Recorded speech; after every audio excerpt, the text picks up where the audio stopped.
Stood up in my wedding, Victoria, so I'm so excited for the benefit on Thursday. I'll be there emceeing the event. You can get tickets right at the box office. The weather is going to be beautiful, so bring out your whole family to the event. It's going to be a wonderful, wonderful event. Yes. So, that's great. Russ, thank you. And so what's going on today in the newsroom? Well, most of you guys watching now are sleeping, so was I. But thank God wake-up people weren't sleeping, because at 2:30 in the morning, Kaleida Health and its unions came into an agreement, and they're the largest private employer in Western New York. I mean, 8,000 people are waking up today thinking they were going to go take a strike authorization vote.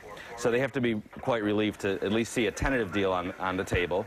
And I heard Mike Hughes talking this morning from Kaleida, and the man from the union as well. I can't think of his name, Mr. Klein. They're going to put a packet of information together. They're going to distribute it to the union workers, and they'll have time to read it, and the vote will be about mid-July. But 8,000 people are going to keep collecting a paycheck. Kaleida Health can keep, Children's Hospital, Millard, Fillmore, Buff General going. So it's really neat to see how this developed, with Blue Cross and Blue Shield in mind. In the background, they're locked out right now.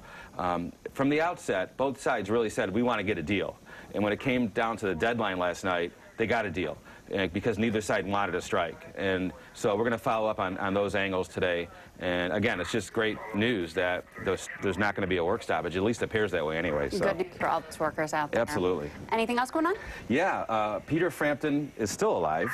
and if you remember, his great album was Frampton Comes Alive, and he's at Art Park tonight to recreate that album. So for you old-timers, especially like me, you grew up listening to this stuff. This is one of the best-selling albums in rock and roll history. So he's going to be there tonight. I suspect that if you want to go to this thing, it starts at 6:30. There's no opening act.